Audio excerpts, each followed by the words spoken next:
Bonsoir, messieurs, dames. Alors, je ne vais pas vraiment vous parler de secte, je vais vous parler de dérives sectaires et de manipulation mentale. Alors, comme vous l'avez annoncé, je fais en effet partie du groupe d'études des mouvements de pensée en vue de la protection de l'individu. Je suis la correspondante du GEMPI pour la Dordogne. D'ailleurs, là, si vous voulez, vous aurez mes coordonnées si jamais vous en aviez besoin. C'est une association qui a été créée en 1988. Tout le monde m'entend? Oui. J'espère aussi que vous pourrez tous lire, parce que je ne lirai pas ce qu'il y a à l'écran. Mon mari m'a dit, si tu lis ce qu'il y a à l'écran, c'est vraiment barbant. Pardon. Je ne lirai pas ce qu'il y a à l'écran. Donc c'est une association qui a été créée en 1988. Nous nous réunissons en visioconférence tous les 2 mois. Nous sommes disséminés partout en France. Et lorsque nous nous réunissons, c'est afin d'échanger, de savoir où chacun en est, car un petit peu partout, il y a à nouveau des nouveaux mouvements qui arrivent, et puis c'est bien de se tenir au courant. Donc, quelles sont nos actions? La première action, c'est la prévention. Nous faisons des conférences, comme ce soir. Nous faisons de la documentation sur notre site. Nous avons déjà 143 dossiers qui ont été réalisés et auxquels vous avez accès. Nous faisons de l'information lorsque nous sommes appelés et nous répondons à toutes les questions, bien sûr, qui nous sont posées. Ensuite, nous faisons des études. Nous étudions l'évolution des différents mouvements, des groupes déjà connus, des nouvelles croyances, bien sûr, des thérapeutiques alternatives, comme les thérapies holistiques, c'est nouveau, ça vient de sortir, et bien sûr des études de cas. Le troisième grand trait est la formation. La formation que nous faisons, elle est sur Internet, elle est aussi bien pour les professionnels que pour les particuliers. Nous avons sur le site 3 formations auxquelles vous pouvez avoir accès. C'est la gestion des risques sectaires, ça c'est la première. La deuxième, c'est la prévention de la radicalisation.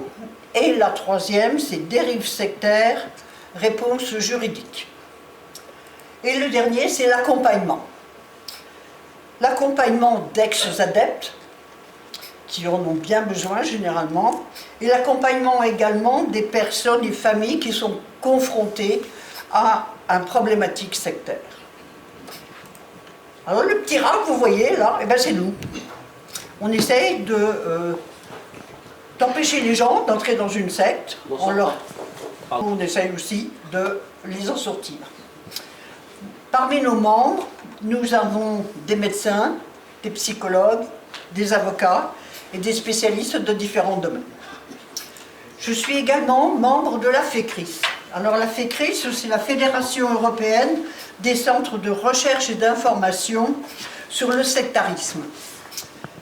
C'est une association qui a un réseau dans 30 pays, dont 5 non européens. Elle a le statut participatif au Conseil de l'Europe depuis 2005, le statut consultatif aussi à l'ECOSOC de l'ONU depuis 2009. Et on est représenté à la FRA, qui est la Fundamental Rights Agency, c'est-à-dire l'agence des droits fondamentaux de l'Union européenne depuis 2010.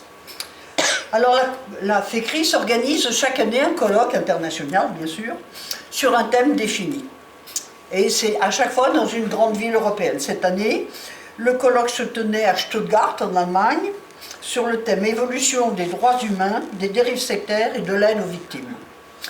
Cette structure, là aussi, nous permet de suivre l'actualité et l'évolution sectaire dans les différents pays, car on sait qu'à un moment ou à un autre, ça va arriver chez nous. Donc c'est quand même bien pratique. Le troisième dont je vais vous parler, c'est la Miviludes. La Miviludes, c'est la mission interministérielle de vigilance et de lutte contre les dérives sectaires. La Miviludes est l'organe officiel du gouvernement pour lutter contre les mouvements et dérives sectaires. Nous les contactons régulièrement et faisons des saisines. Alors qu'est-ce qu'une saisine? Donc c'est l'acte par lequel quelqu'un appelle la Miviludes. Il y a trois types de saisines. La première, c'est la demande d'avis, qui représentait 16% en 2021. Je vous expliquerai tout à l'heure pourquoi les chiffres ne datent que de 2021. Le deuxième, ce sont les signalements. Et les troisièmes, un échange institutionnel. Les demandes d'avis sont donc des interrogations sur d'éventuels liens existant entre un mouvement, une pratique ou un individu et des pratiques et dérives sectaires. Le signalement désigne les déclarations par lesquelles les requérants informent la Miviludes de l'existence ou d'un risque de dérive sectaire.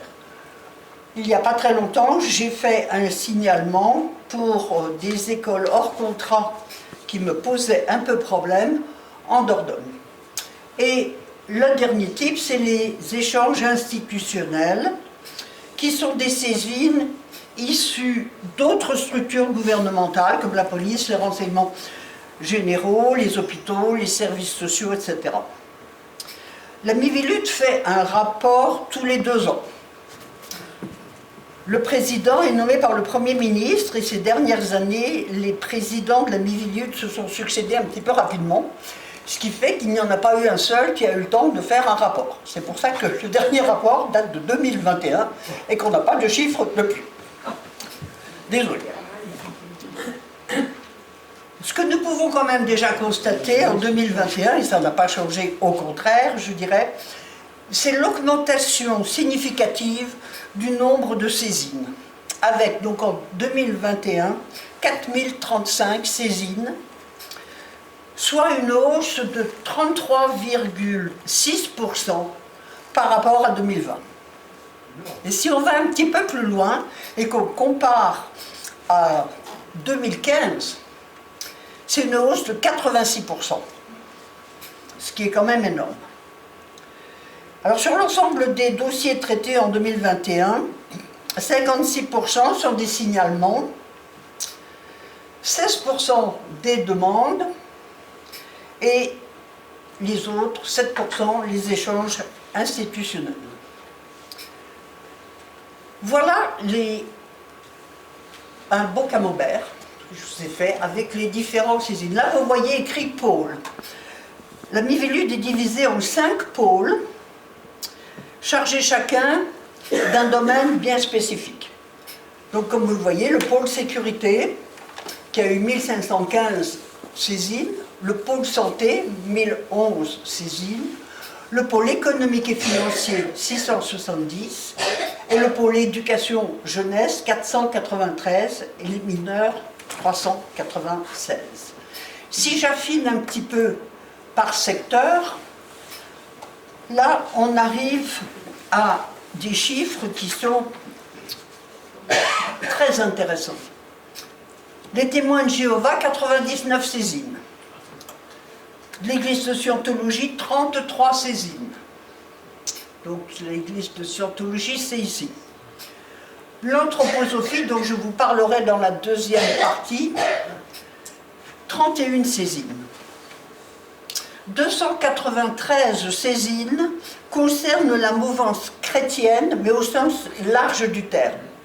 C'est-à-dire que nous avons 106 saisines pour le catholicisme, 168 saisines pour le protestantisme, dont 153 pour les mouvements évangélistes, qui vraiment ont fait une apparition très très importante ces derniers temps. Nous avons ensuite la santé, qui reste un sujet de préoccupation majeure, comme vous pouvez le voir, avec 744 saisines en 2021, ce qui représente quand même 52% de la totalité. Ça concerne principalement les pratiques de soins non conventionnels, telles que la naturothérapie, le reiki, la nouvelle médecine germanique, etc. De nouvelles thérapies, je veux dire, apparaissent, je ne dirais pas toutes les semaines, mais presque, telles que la macrobiologie, la géobiologie et la psychogénéalogie. Cela, je les aime beaucoup. Je vous en parlerai plus lors des échanges si cela vous intéresse.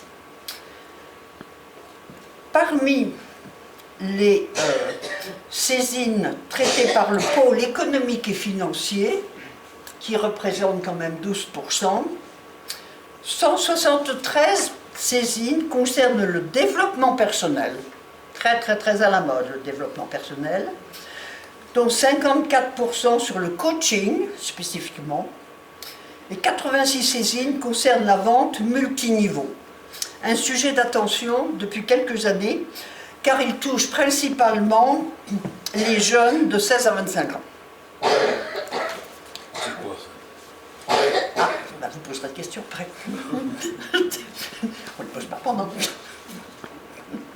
Ah non, mais du coup, vous voyez, on mélange mes pages. Alors, ces chiffres ne représentent malheureusement que la partie émergée d'un iceberg, dont l'ampleur nous est absolument inconnue. Il inclut celles et ceux seulement qui ont eu la ressource et la force d'alerter, de signaler les manipulations, voire les sévices qu'ils ont subis ou dont ils ont été témoins. Donc c'est pour dire qu'on est vraiment, on se sent vraiment petit, car on sait qu'il y a énormément de personnes qui souffrent, mais on ne les connaît pas et on ne peut pas les aider. Alors, définition d'une dérive sectaire. Là, il y a une magnifique phrase que je vous laisse lire tranquillement.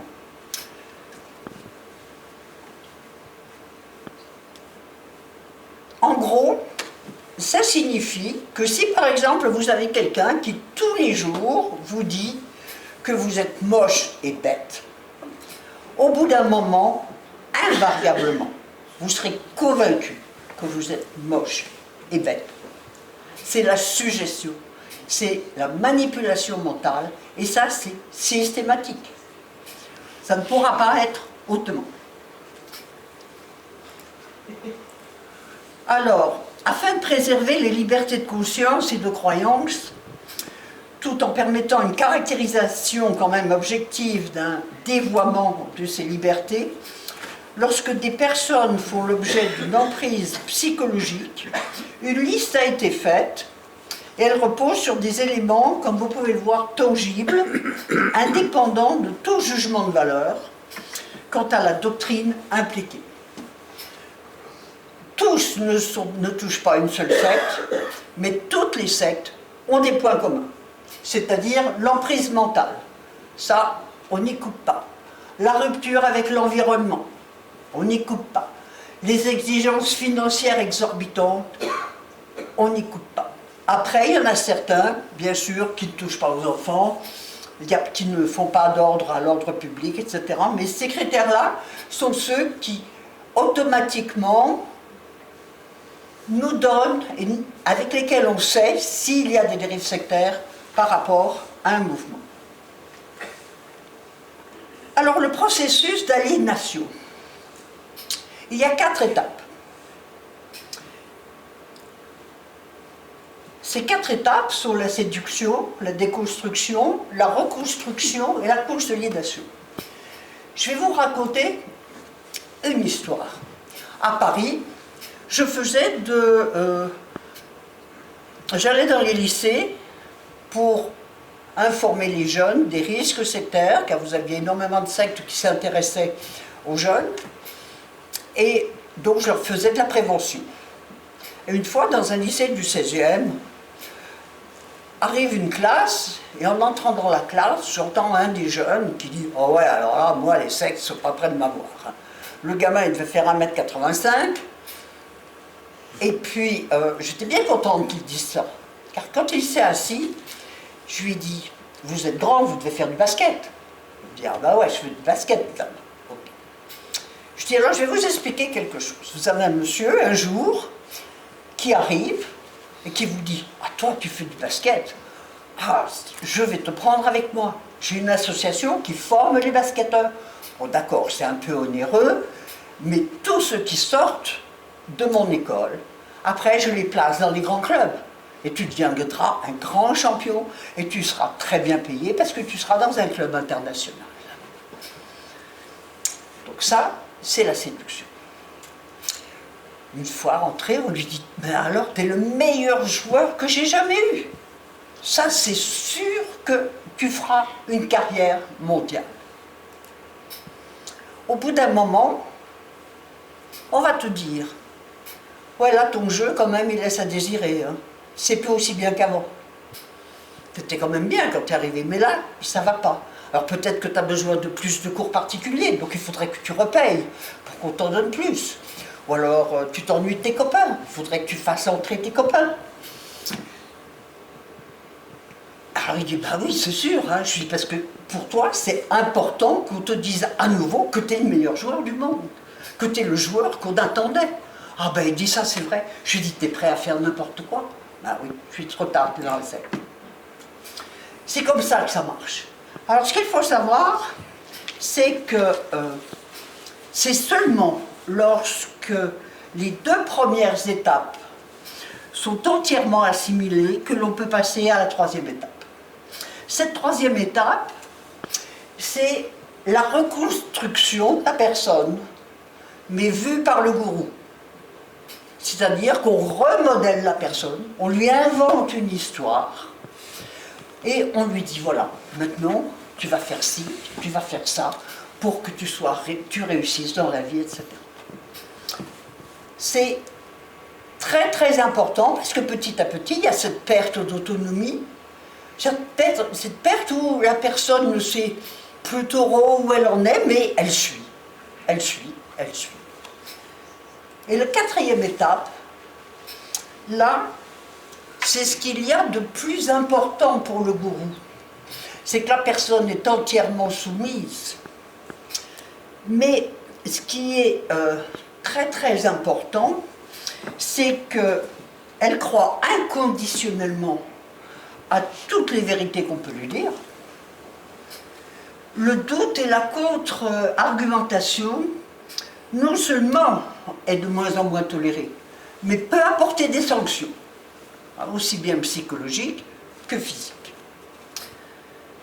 La personne sous emprise aura alors du mal à s'émanciper de conditions de victime, puisqu'elle n'aura même pas conscience d'avoir fait l'objet d'un tel processus. Et l'ingéniosité du prédateur est de convaincre la victime qu'elle a adhéré seule à ses croyances et à cet état d'emprise. C'est-à-dire que personne d'autre ne l'a aidé à croire ça.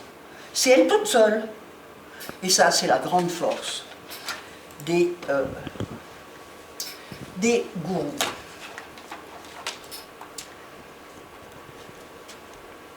Alors, à la tête de ces mouvements, que ce soit des gourous, des gourelles, des leaders charismatiques, des maîtres à penser, quel que soit leur nom ou titre, il faut savoir que ce sont des personnalités prédatrices qui abusent, escroquent, manipulent et violentent des victimes de la manière la plus pernicieuse qui soit, en leur donnant de faux espoirs. Une fois condamnées, quand elles le sont, ces personnes ne peuvent être qualifiées autrement que comme des criminels. Voilà, j'ai fini pour la première partie. La deuxième partie, donc là je suis à votre disposition pour les questions.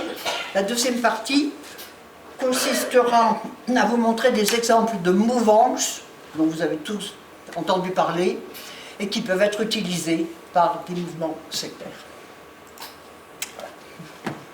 Alors, la vente multiniveau. Alors, la vente multiniveau, c'est-à-dire que le gourou vend à une personne, par exemple des livres, et lui dit, c'est à toi de trouver des vendeurs pour revendre les livres. Donc c'est pyramidal, c'est une escroquerie magnifique. En haut, il n'y a rien à faire. Et petit à petit, les gens doivent remonter l'argent. Et je vais vous dire, ils pensent au départ qu'ils vont s'enrichir en vendant des livres, bien gagner leur vie et tout. Pas du tout, puisqu'ils sont obligés à chaque fois de redonner l'argent ensuite du dessus. C'est ça la vente multiniveau, qui est utilisée par certains mouvements sectaires, dont je tairai les noms. On ne sait jamais, des fois qu'il y en a dans la salle et s'ils me font un procès, après je serai bien embêté, je n'aurai pas les moyens.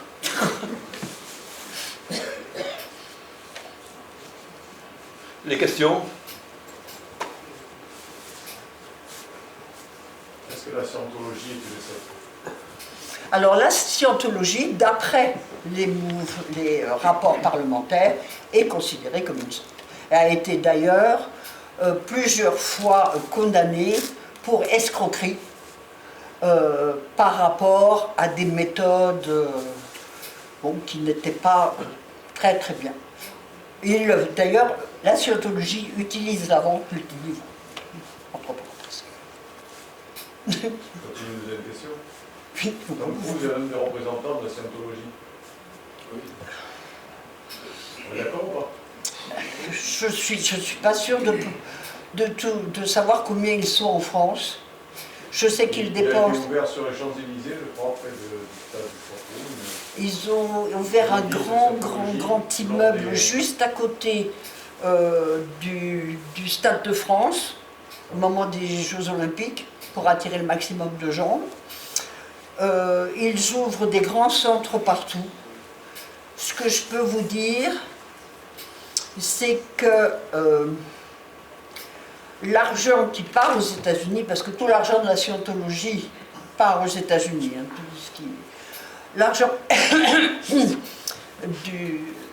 en Europe de l'argent de la scientologie qui part aux États-Unis, c'est l'équivalent du PIB du Benelux. Pour vous donner un ordre d'idée, donc je ne sais pas combien de milliards, excusez-moi, je n'ai pas les chiffres en tête, en plus je ne suis pas douée avec les chiffres. Mais c'est beaucoup. Ils sont très très... Je regarde Tom Cruise qui a été payé pour faire une animation lors des Jeux Olympiques. Oui, je sais. Donc étant donné que c'est l'État français avec la Mivilude qui fait ce qu'il fait tout, bien, comment ça se fait qu'une personne dit on va prendre une scientologie parce que peut-être il y a des gens qui vont suivre et que ça va se développer. C'est pour ça que je suis là ce soir. J'aimerais comprendre.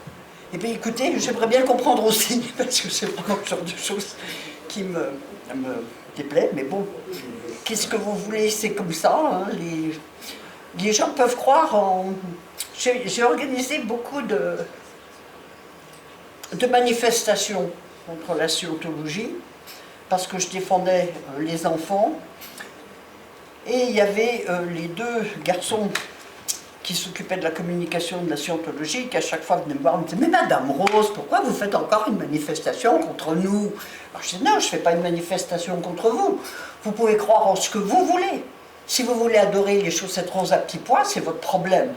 Mais vous ne touchez pas aux enfants. Donc tant que vous ferez des activités qui touchent les enfants, vous m'aurez devant vous. C'est tout. » Je pense qu'à partir du moment où un adulte décide d'adhérer à une croyance ou à une autre, s'il est au courant et s'il comprend, il a le droit. Vous voyez, les croyances ne sont absolument pas, d'ailleurs j'en parle dans ma deuxième partie, c'est un droit fondamental. Donc ce qu'il faut, c'est qu'il n'y ait pas soit de manipulation mentale, ou soit justement, à partir du moment où il touche aux enfants, là, une voie devant, quoi, parce qu'un enfant, lui, il n'a pas son libre arbitre, il ne peut pas savoir ce qui est bien ou mal. Bon, à partir du moment où, vous savez, Tom Cruise est venu en France voir M. Sarkozy quand il était ministre des Finances, hein, et puis, bon, après, la Mivilude a presque été complètement fermée. Bon, et des mouvements que nous considérions et que nous considérons toujours comme des mouvements sectaires, certains ont eu le statut d'association cultuelle, ce qui est bien embêtant. Comme ça, ils ne payent plus du tout d'impôts à l'État. Et le Vatican, on fait quoi avec? Pardon? Le Vatican, on fait quoi avec? Ah ben les associations culturelles, je ne sais pas si le Vatican... les associations culturelles, il y en a certaines qui il y a certains mouvements sectaires asiatiques particulièrement dangereux, qui sont parmi les associations cultuelles en France. J'ai découvert ça il n'y a pas très longtemps. Donc ça, l'association cultuelle finalement n'a rien à voir avec le Vatican. Parce que c'est juste une question d'impôt et de revenus vis-à-vis de l'État. Ce n'est pas une question de croyance en elle-même, c'est juste que, comme je vous dis, si vous avez envie d'adorer des chaussettes roses à petits pois, vous avez le droit. Non, mais je parlais au niveau financier parce que... Alors là, par contre, ces associations-là, je ne pense pas qu'il y en ait beaucoup qui renvoient de l'argent au Vatican. Ils n'ont pas de bien avec. Que vous preniez la scientologie ou toutes les autres associations cultuelles, quelles qu'elles soient, les témoins de Jéhovah et autres, à mon avis, l'argent ne va pas au Vatican. Non, mais j'ai pris le Vatican pour parler de la religion. Oui, mais là, non. C'est un exemple, je n'ai pas dit que tout le monde...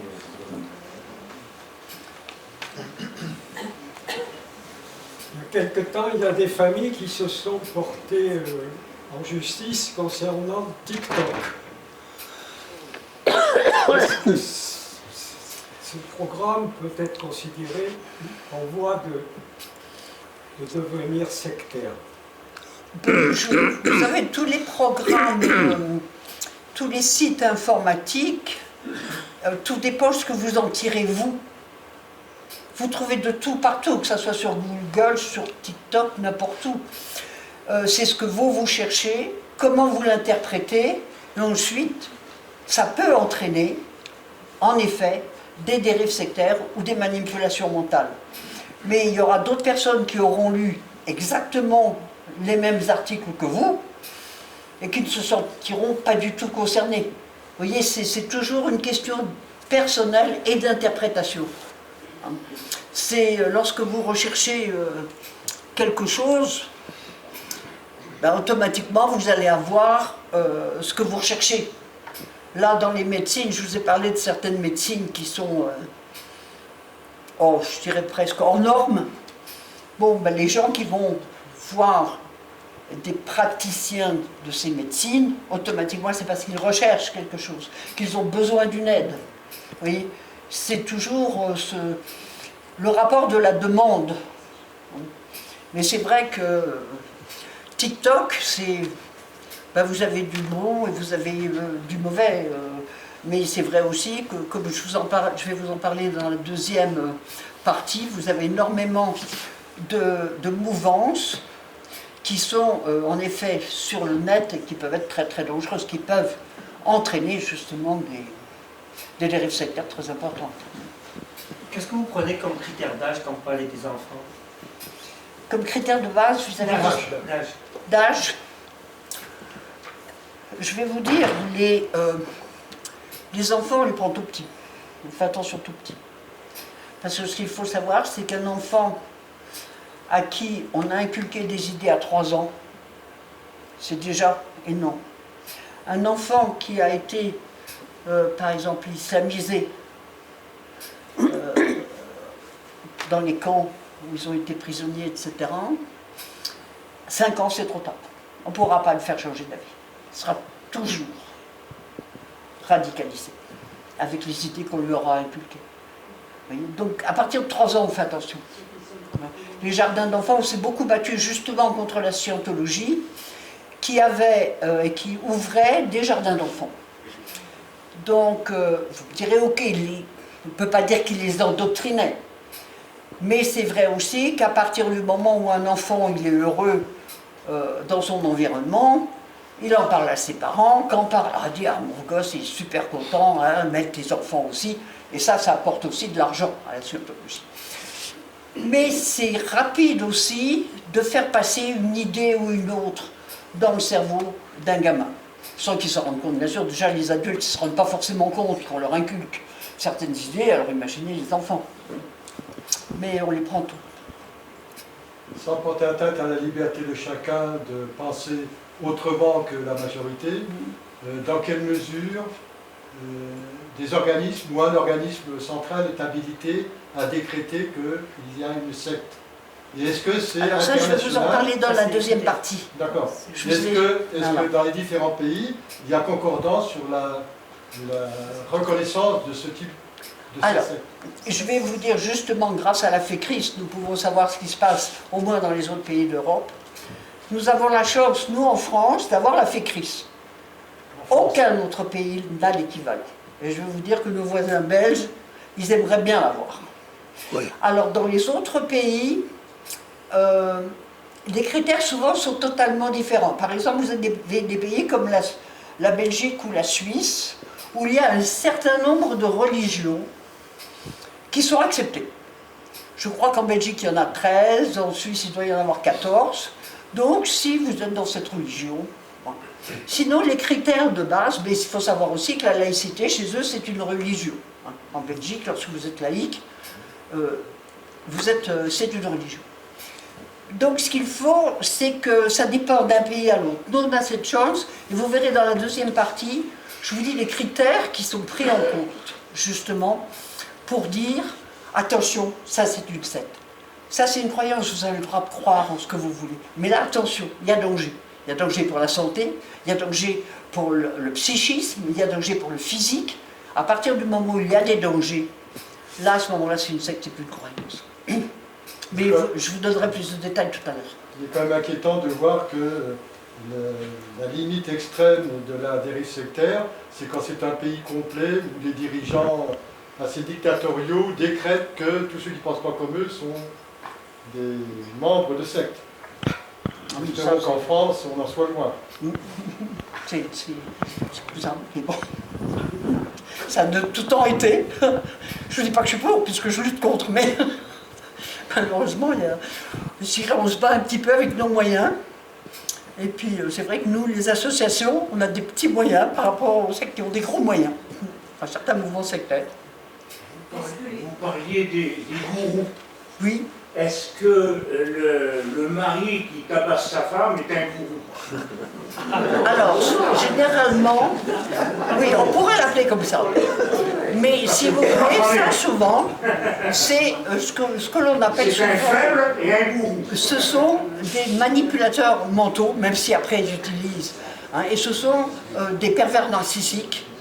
Parce que les manipulations mentales, qui peuvent donc s'accompagner de coups, c'est exactement les mêmes choses que les dérives sectaires.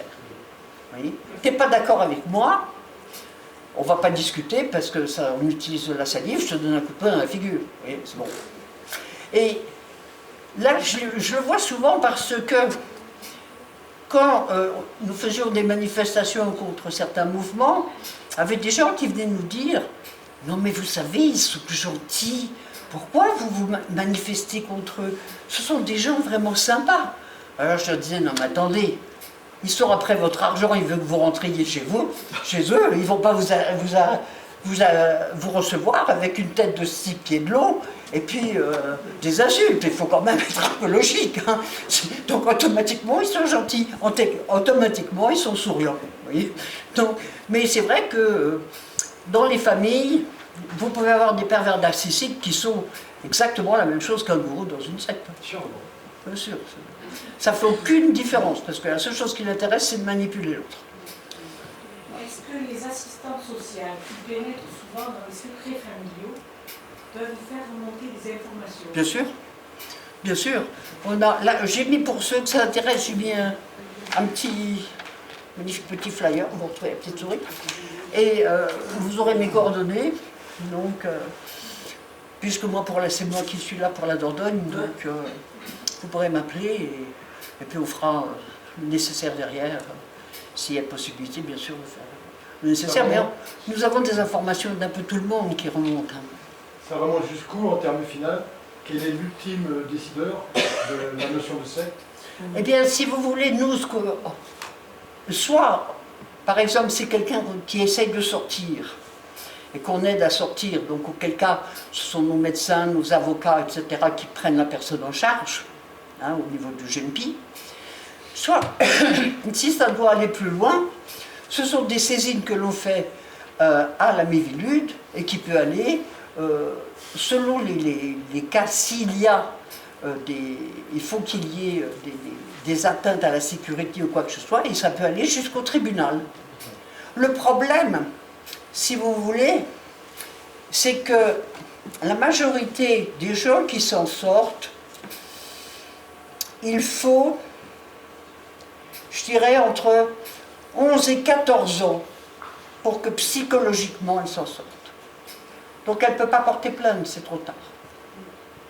C'est pour ça qu'il y a si peu de procès contre les dérives sectaires et contre les sectes. Mais parce que justement, les gens s'en sortent, ont le courage de porter plainte beaucoup trop tard. Beaucoup trop tard. C'est refusé par la législation. Pour les crimes, c'est 10 ans, alors imaginez pour notre essence morale. Est-ce que vous aideriez un enfant qui ne veut pas aller au catéchisme? Attendez, excusez-moi, j'ai pas entendu. Est-ce que vous aideriez un enfant qui ne veut pas aller au catéchisme? Est-ce qu'on adopte un enfant? Est-ce que vous aideriez un enfant qui ne veut pas aller au catéchisme? Ça, malheureusement, en ce qui concerne les enfants, les parents sont décideurs. Hein. Là, on ne peut rien faire. Madame, c'est tous les mouvements, par exemple. Ils sont plus nombreux que les chrétiens, quand même. Vous savez, le problème des enfants est très, très, très difficile parce que pour qu'on puisse faire quelque chose pour un enfant par rapport à ses parents, il faut qu'il y ait justement un juge d'enfant qui ait décidé que c'était dangereux pour l'enfant. Auquel cas, s'il y a danger pour l'enfant, là, on peut outrepasser. Mais s'il n'y a pas de danger pour l'enfant, et là, malheureusement, je parle souvent de danger physique, parce que les dangers psychologiques ne sont pas encore pris en compte, la majorité du temps. Donc à ce moment-là, on ne peut rien faire. Il y a un exemple, un enfant de témoin de Jéhovah, dont les parents ne veulent pas qu'il ait une perfusion sanguine, alors que c'est la seule chose qui sauvera sa vie, le médecin peut outrepasser. Voilà. Bon, souvent, ce qui se passe, c'est que les parents portent plainte contre les médecins, mais les juges, généralement, donnent raison aux médecins. Parce que c'est la seule chose. Et les référents communaux qui sont nommés depuis peu, qui ont pour but de faire remonter les référents communaux au sein d'un conseil municipal, qui sont nommés depuis peu, on en parle beaucoup, et qui vont être chargés de faire remonter les informations de quartier vis-à-vis de la gendarmerie. Est-ce qu'ils auront le droit de prendre ce genre de plainte? Bien sûr, bien sûr. Oui. Les gendarmeries, théoriquement, ont les coordonnées s'il y a un problème, puisque suite il y a eu une modification à la loi contre les sectes, et le GMPI est nommé, c'est un courrier qui a été fait à toutes les autorités, juridiques, gendarmerie, police, etc., préfecture. Et donc automatiquement, ils peuvent nous saisir pour l'aide aux victimes. C'est des conseils municipaux.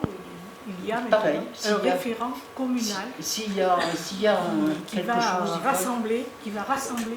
Si vous permettez, chaque citoyen a le droit de dénoncer ou de signaler un cas préoccupant ou un cas avéré. Non seulement il a le droit, mais il en a le devoir. Et y compris les médecins qui sont très jaloux du secret médical, ont le devoir, quand ce sont des enfants, de signaler ce genre de cas. C'est un droit de chaque citoyen. Alors, pour ce que vous dites, est-ce que les curés sont dans le même cas que les médecins? Je ne suis pas curé personnellement. Bon, je comprends. Mais ils ont des informations que les médecins peuvent avoir. Les médecins sont dans l'obligation de les donner. Et j'aimerais savoir si dans le... ils ont le droit de rien dire étant donné leur tête. Je crois qu'ils ont le devoir de dénoncer. Je sais pas, je pose la question aussi parce que c'est important. Il se pose un problème avec la confession, je sais, mais ils ont le devoir. C'est un problème complexe. Parce que si j'ai fait un crime, que je vais aller me confesser, si je sais que le curé peut me dénoncer, je ne vais pas me confesser avec toute sincérité. Probablement. Si on va chez le médecin et qu'on dit quelque chose au médecin et que le médecin est obligé de le donner, je veux dire, le résultat sera le même au niveau de la personne. Oui, mais quand ce sont des enfants, on a le devoir. Pas le droit, le devoir. Je passe à la suite. On passe à la deuxième. Donc la deuxième partie, je vais donc vous parler plutôt des mouvances. Donc la Miviludes s'est retrouvée confrontée à des saisines qui sont le reflet d'une véritable crise sociale, teintée d'isolement, de questionnement, de colère et de crainte. Les manipulateurs isolés et parfaitement autonomes ont pu aisément exploiter ce contexte pour propager leur doctrine sur les réseaux sociaux. Donc là, on arrive sur les réseaux sociaux. C'est-à-dire que vous avez un gars qui se dit guérisseur de ci ou de ça, il peut aller sur les réseaux sociaux sans problème. En procédant ainsi, ceux que l'on appelle, maintenant dans notre jargon, on les appelle les gourous 2.0. Ont pu s'offrir non seulement une véritable vitrine publicitaire pour leurs activités, mais aussi un espace pour réunir et contrôler une communauté virtuelle dont la souffrance est quant à elle bien réelle. L'offre sectaire s'est largement accrue, chacun pouvant proposer son propre corpus de contre-vérités et sa panoplie de promesses miracles face aux différents maux des citoyens. La rhétorique utilisée par ces groupes et individus se veut en opposition à l'ordre établi. Les institutions étatiques sont complètement corrompues. La société est décadente. La médecine conventionnelle est inefficace, etc. Les liens de plus en plus complexes tissés et entretenus par ces individus ou communautés contribuent au développement d'une véritable toile sectaire. Le problème maintenant avec les doctrines et les mouvements divers, c'est que ce ne sont pas des groupes organisés comme sont les mouvements sectaires que l'on connaît, mais plutôt une nébuleuse, une toile de fond idéologique où les réseaux sociaux ont une très grande influence. Le premier dont je vais vous parler, c'est l'anthroposophie. L'anthroposophie s'appuie sur les pensées et les écrits de l'occultiste autrichien Rudolf Steiner, qu'il a réalisé après avoir quitté la Société théosophique en 1913, donc ça ne date pas d'aujourd'hui, vous voyez. Et selon la Miviludes, c'est un mouvement philosophico-religieux qui présente un risque de dérive sectaire très sérieux. La doctrine anthroposophique. Alors d'abord, c'est un mélange donc, de notions qui sont empruntées un petit peu à tout le monde. Alors, en ce qui concerne la religion indienne et théosophiste et du théosophisme, c'est surtout avec le concept de karma et de réincarnation qu'ils utilisent. Et on dit donc M. Steiner aurait lui-même inspiré le mouvement New Age. Alors, les domaines de compétences de l'anthroposophie. La santé. Alors l'anthroposophie nie absolument la scientificité et le matérialisme des sciences. Elle s'oppose à la pratique de la vaccination, bien sûr. Elle est à l'origine d'épidémies de rougeole, comme ça a été le cas en Alsace en 2015. Elle a recours à des médecines non conventionnelles, comme la thérapeutique énergétique, ou encore la thérapie quantique, avec refus de soins de la médecine conventionnelle. Un deuxième pôle d'intérêt, c'est l'agriculture. Elle promeut l'agriculture biodynamique, fondée sur une symbolique animale imaginaire, par exemple, le cerf est lié au ciel.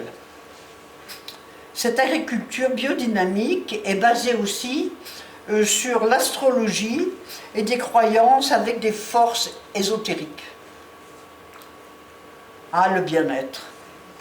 Le bien-être, c'est vraiment un domaine qui plaît énormément depuis quelques années.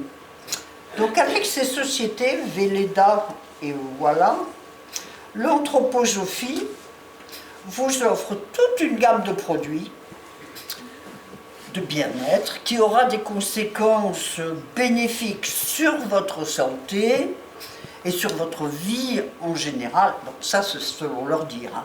Mais je vous assure que ça sera moins bien sur votre porte-monnaie. Et le dernier domaine de compétence, c'est la pédagogie. Alors, c'est la pédagogie pour il la faut dans des écoles privées, hors contrat bien sûr. Alors d'abord, les enseignants qui sont recrutés, ils ne sont pas recrutés pour leur formation intellectuelle ou pédagogique. Ça, c'est vraiment sans aucun intérêt. Mais surtout pour leur parcours qualifiant de vie. Bon, en réalité, les personnels dans ces écoles, personnels encadrants, sont plus des animateurs que des enseignants. Et souvent, les enfants n'apprennent à lire qu'à partir de 7 ans. Parce qu'on considère que la vie est faite de cycles de 7 ans en 7 ans. Donc, ils apprennent à lire qu'à 7 ans. La Miviludes déclare la pédagogie des écoles Steiner-Waldorf comme une pédagogie endoctrinante et rétrograde. Et elle reste très très très attentive sur ce sujet. Par exemple, je vais vous donner un petit exemple d'un enfant qui était dans une école Steiner. Et sa maman, il n'y a pas assez longtemps que ça, a fait une saisine à la Miviludes. Car son petit garçon de 6 ans, elle est rentrée avec lui de l'école, et arrivée à la maison, le gamin lui a dit « Bon, ben écoute maman, je ne t'aime plus, parce que maintenant il faut vraiment que je ne m'occupe que de moi. » Bon. Donc la maman a quand même fait une saisine à la Miviludes. Un autre mouvement, c'est le Nouvel Âge ou le New Age. Alors, il y a énormément de points communs avec l'anthroposophie, on a l'impression que c'est vraiment une descendance directe. Alors c'est pareil, donc cette mouvance, ce n'est pas du tout un groupe organisé. Hein. Et comme je vous l'ai dit, c'est une toile de fond idéologique dont les croyances sont le ferment de nombreuses sectes. Hein. Tous ces groupes ne sont pas des sectes au sens nuisible des choses, où nous l'entendons, mais presque. Elles ont tout un potentiel, en tout cas, de dérive sectaire. Donc bien sûr, comme vous voyez, ils s'inspirent de tas de choses, et c'est surtout les complots. Pareil, les domaines de compétences, là ça change un petit peu, on a la formation et l'éducation, bon, on retrouve l'éducation, mais le New Age fait énormément aussi de formation pour adultes. Vous avez des sociétés New Age qui font de la formation dans des sociétés, la formation continue, etc., donc payée par les chefs d'entreprise, et peuvent déjà bien endoctriner les gens. Hein. Alors le développement personnel, en 2021, a fait l'objet quand même de 173 saisines auprès de la Miviludes.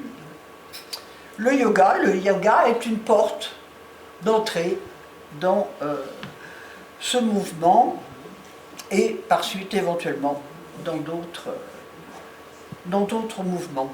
Et là aussi on retrouve des nouvelles thérapies énergétiques, holistiques, quantiques, etc. Là aussi, les parents adeptes du New Age mettent leurs enfants dans des écoles hors contrat, ce qu'on appelle des écoles alternatives.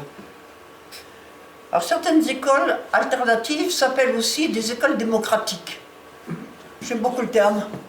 Alors cela signifie que l'enfant apprend ce qu'il veut, quand il veut. Donc à une maman qui avait une petite fille de 5 ans, on lui a dit « Bon alors qu'est-ce que cette année votre petite fille a appris ?» La maman était très contente parce que sa petite fille avait fait beaucoup de trampoline, avait appris quelques mots d'anglais et commençait le tricot. Bon, mais à 5 ans, elle ne commençait pas à essayer de lire. Hein. Ça, il n'y a pas de livre de toute manière, souvent dans ces écoles. Donc nous notons, là encore, l'attrait des adeptes du New Age pour toutes les médecines parallèles qui n'ont aucune validation scientifique. Dans certains cas, malheureusement, de plus en plus fréquents, cela implique de vrais risques pour la santé. Nous avons observé de nombreuses fois que ces charlatans se couvrent juridiquement sur leur site internet par des formules du style, je vous cite, « Démarche de mieux-être ne remplaçant pas une consultation médicale ». C'est bien, moi là vous êtes sûr, vous pouvez y aller en toute sécurité. Bon, malheureusement, une fois que vous êtes dans le mouvement, on vous dit, on tient comme discours, le sida, ça n'existe pas, et la chimiothérapie tue, etc. Je pourrais vous donner plein d'exemples comme ça. Mais par écrit, vous voyez, ça ne vous empêche pas d'aller voir votre médecin. Alors une autre mouvance, c'est le complotisme. Alors, si les théories du complot ne sont pas nouvelles, hein, ça fait très longtemps qu'on parle des théories du complot, elles ont toujours fasciné, nous constatons par contre aujourd'hui que ce n'est plus l'apanage de personnes un peu excentriques et marginalisées. Portées par Internet et les réseaux sociaux, on les retrouve toujours, hein, elles s'imposent désormais comme un logiciel d'explication du monde sous la forme d'une immense opération de manipulation de la population. Et cela ne peut qu'inquiéter les services de l'État. Du point de vue sociopolitique, les théories complotistes constituent un discours de revanche contre les élites et contre le système socio-économique dans lequel l'individu vit. Plus celui-ci est indigné de sa situation, plus il trouvera, bien sûr, un écho à sa colère dans le complotisme. Alors il existe de nombreux groupes sectaires qui s'appuient sur les théories du complot pour exercer leur emprise. Bon, là aussi, la frontière entre dérive sectaire et complotisme est vraiment mince. Et il est parfois difficile de distinguer ces deux mouvances. Comme pour des personnes, comme par exemple M. Christian Thalchaleur. M. Christian Thalchaleur accuse les gouvernements sans distinction. Alors là, je vais vous dire, il n'a aucune distinction sur le type de gouvernement. Et le lobby pharmaceutique d'entretenir la crédulité des masses, excusez-moi, c'est vous la masse, hein, et moi, au nom du profit. Durant la crise sanitaire, il déclarait sur sa chaîne YouTube, donc qui a été récemment censurée, où il avait quand même 90 000 abonnés, ils ont fabriqué un virus dans le but de tuer des millions de gens. Et le but du vaccin, je continue à le citer là, le but du vaccin n'a jamais été de les protéger, mais c'est de les empoisonner. Les vaccins sont des poisons calculés.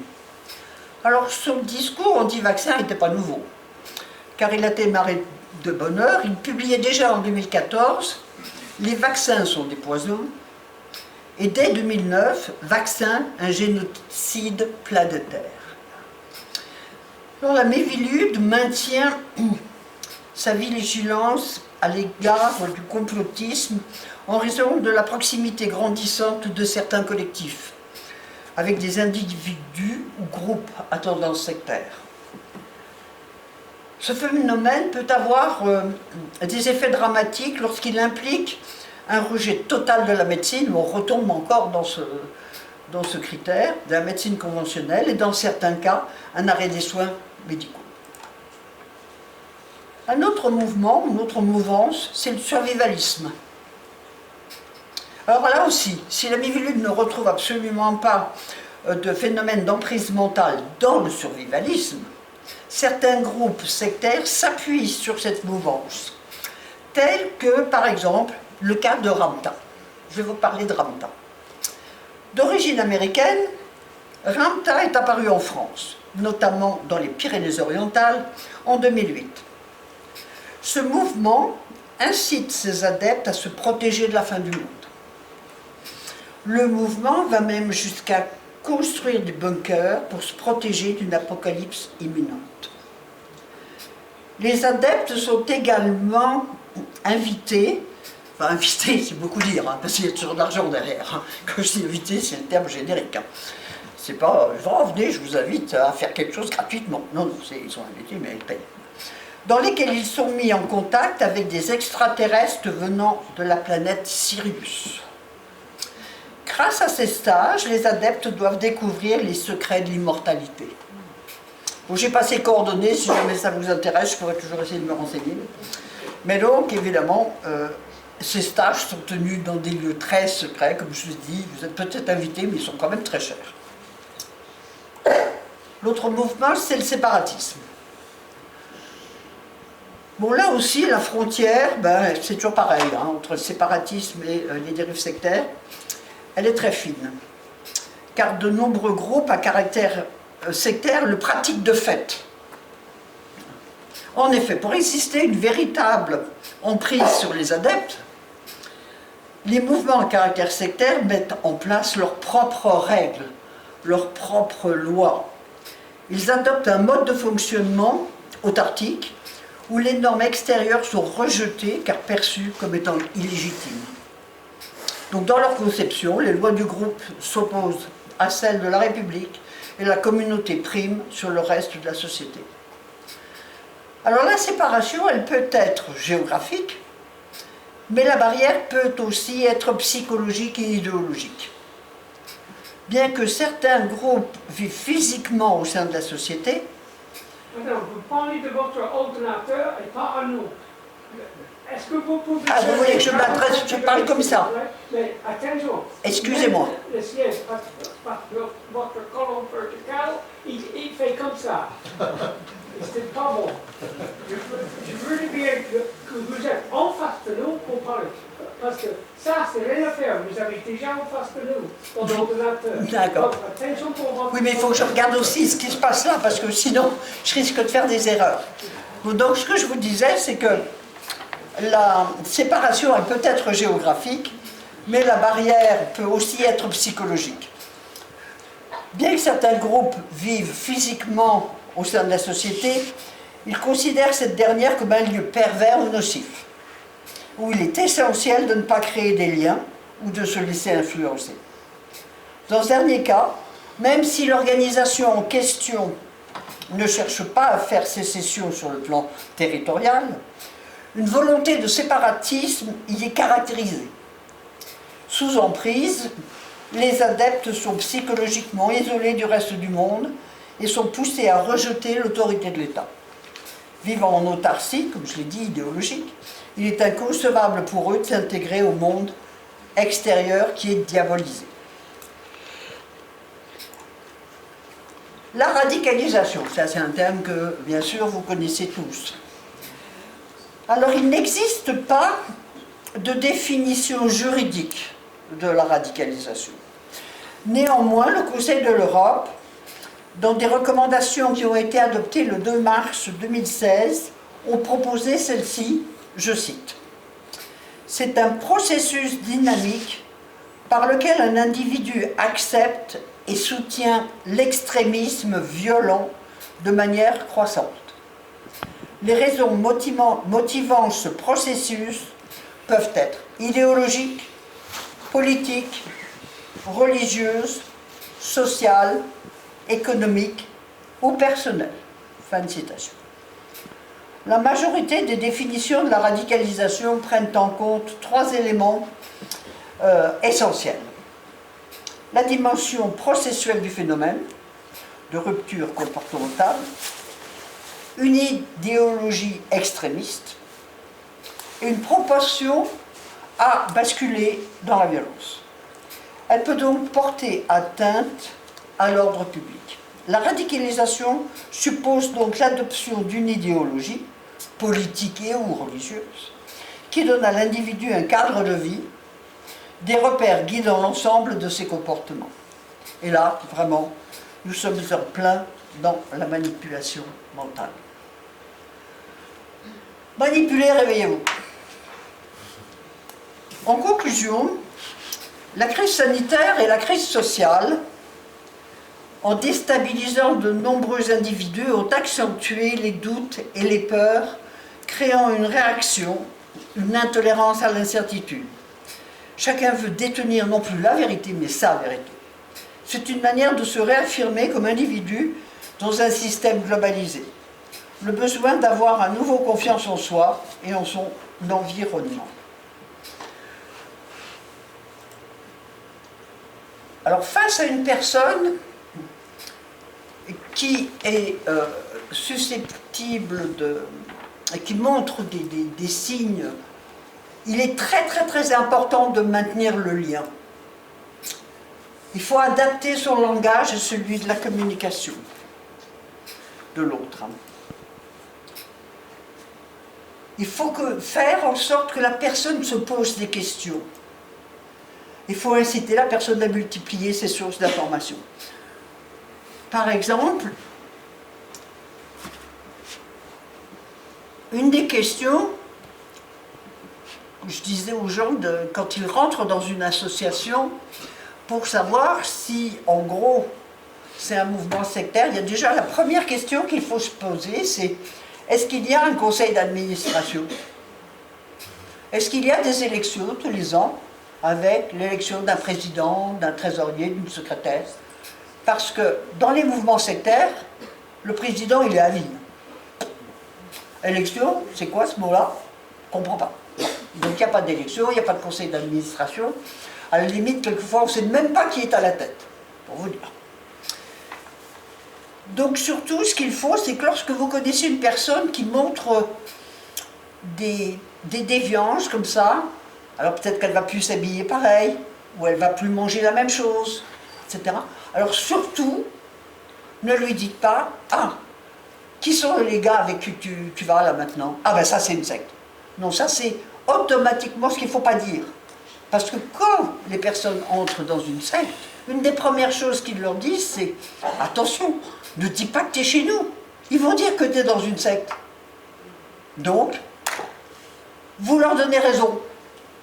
Donc surtout, donnez pas raison aux sectes. Vous dites « Ah ouais, ils sont bien ces gens-là, je suis sûr qu'ils t'apprennent plein de choses, etc. » Abondez dans son sens. Déjà, ça va déstabiliser la personne. Puisqu'on lui a dit qu'on allait dire du mal d'eux. Puis tout à coup, vous abondez dans le sens, vous dites « Ah, non, t'es dans tel mouvement, oh, ben c'est bien, qu'est-ce qu'ils t'apprennent, etc. » Donc vous vous intéressez à ce qu'elle dit, vous vous intéressez à ses idées, vous abandonnez, vous allez dans son sens, vous utilisez même éventuellement un peu le même vocabulaire, mais surtout, vous faites en sorte qu'elle se pose des questions. Qui c'est le président? Qu'est-ce que tu payes comme cotisation annuelle? Ah, t'en payes tous les mois? Ah oui, quand même, bon, voyez, il faut qu'elle se pose des questions. On s'est rendu compte que tous les gens qui sortaient d'un mouvement sectaire étaient des personnes qui s'étaient posées des questions. Parce que, tiens, il y a ça qui ne va pas, pourquoi? Et ça, c'est le processus de sortie. La liberté de penser est un droit inaliénable. Donc, en tant qu'idée, ces doctrines et ces croyances ne sont donc pas illégales ou répréhensibles pour elles-mêmes. Sauf, et c'est là où je réponds à votre question, si elles incitent à la manipulation mentale, à la haine raciale, à la violence contre une personne, ou si elles poussent à la commission d'infractions, de crimes et délits. Il en est de même pour celles qui pousseraient à la réalisation de violations des lois, des règlements et des principes constitutionnels reconnus par la République française. Ce sont ces points-là qui font qu'on détermine si c'est un mouvement à dérive sectaire ou pas.